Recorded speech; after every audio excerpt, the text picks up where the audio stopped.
Hello all, welcome to Kiwi's vlog. If this is your first time joining in, I suggest you go back to, or start at the first video, which is the intro. They're going to be labelled videos 1, 2, 3, 4 and 5. This is the last video of acceptance. We've gone through the different emotions of, firstly talking about the lonely road, talking about fight, fear, fairness, hate and anger. Now we've come to acceptance.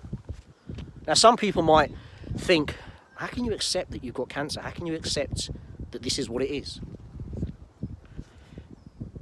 Well, I'm not sure when it happened, but it did. And it happened twofold. Two main reasons why it happened. Firstly is because of a guy called Tom Williams. He's one of my closest mates. Now Tom is your normal, annoying lad, very dry sense of humour, but genuinely a top bloke. Tom, big shout out to you, mate. So Tom, when he was 18, as most 18-year-olds, New Year's Eve, went out, enjoying life. New Year's Day, most people wake up with a hangover. Tom, however, woke up in hospital. He was in a diabetic coma. Now, when he awoke from that coma, he was told that he had type 1 diabetes. Now, for a lot of people at 18 years old, that's a life-changing condition. Tom took it in his stride. And I absolutely admire the way that he dealt with it. Still deals with it now. And he was one of the reasons why, and is one of the reasons why I can deal with my illness the way that I do. When I was off work, we played golf, we met up quite a lot, and we talked about living with a condition. And he helped me to understand and accept my illness for what it is. So thank you, Tom. Genuinely, mate, thank you. The second reason that I learned to and got to accepting my illness was a doctor at the time that I was with at Hammersmith. Now at this point I had insomnia. I couldn't sleep. Every time I tried to sleep, all I saw was bright headlights coming towards me. That signified death. I was fearful of dying. And my doctor, when I saw him and told him this was happening, he said, just control what you can. The things you can't, don't. That's really easy to say, but actually it made a lot of sense. And what he said to me was, you can control whether you take your medication. You can control how you feel in the morning. You can control whether you choose to, oh, God, sorry about that. You can choose whether you surround yourself with good people. That's your choice. The things you can't control, how your body's going to react to the medication, whether your leukemia is going to get worse, whether your side effects are going to get worse. You can't control these things. So the things you can control, do you know what? Control them. The things you can't control, sod it. It is what it is. And he said it in such a pragmatic way that it resonated with me and put me on my first steps to accepting my illness for what it was. I accepted that my cancer was a part of me. Did I want it to be a part of me? Nah, of course not. Would I love for it not to be in me? Yeah. But nevertheless, it's part of me. One of the things that I accepted was I accepted that I might die. Now, saying those words to some people won't sit right. But there's a real difference between accepting that you might die and giving up. I did not give up. I refused to give up. But I accepted that there was a possibility that I might die. And that is one of the hardest things I've ever had to face in my life. I hope that no one has to ever face that. The reality is, because of the way cancer is, that some people will. But I accepted that I might die. And I accepted that that could happen. But I didn't give up. Fundamentally, I want you to hear these words. I accepted that I might die, but I did not give up. And that's important. What I realised though is that I could fight the world. I could argue with the world. I could hate the world. I could resent the world. I could hate everybody that took from society, or I could just accept that shit happens. So I did. Now, a little while ago, I did a talk to Macmillan staff. And before that talk, Tom met up with me.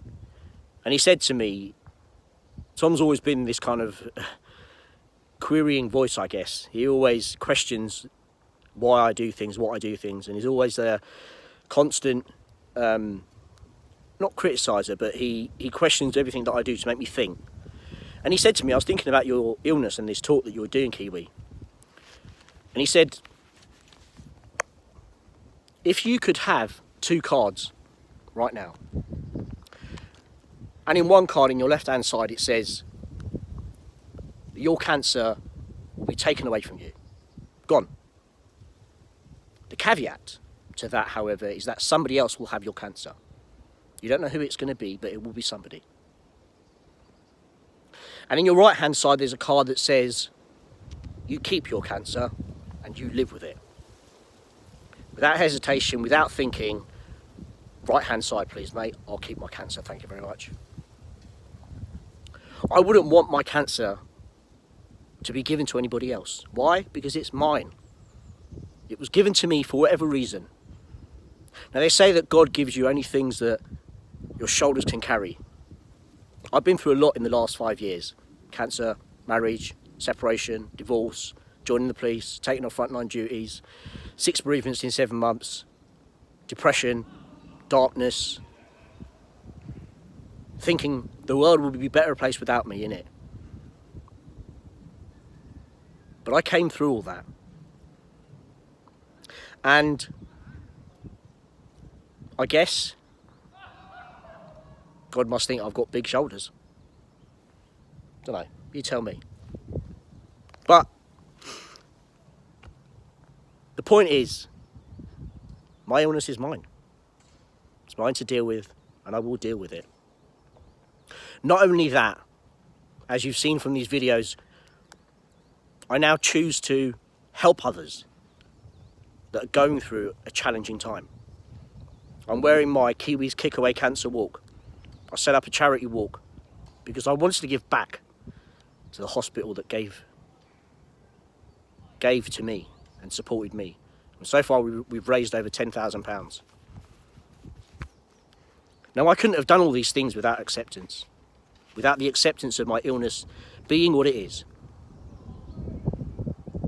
So as we finish this video, I want to take you back to that lonely road.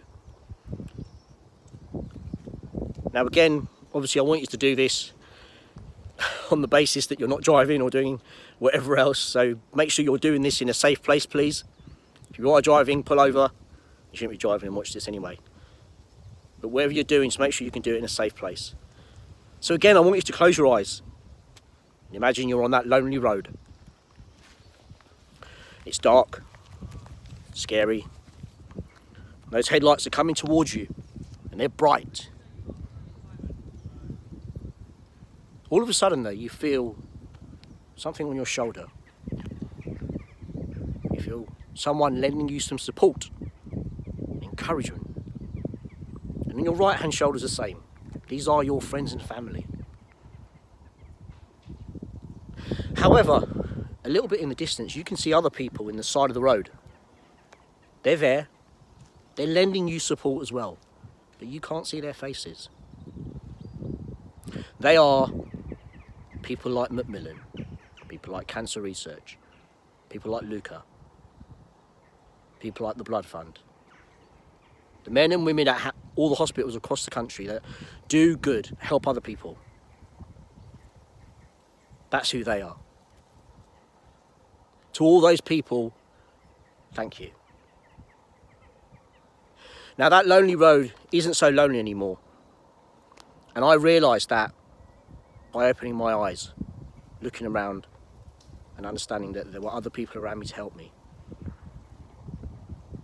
I want to take a moment to just thank you for watching these 5 videos, listening to my voice drabble on.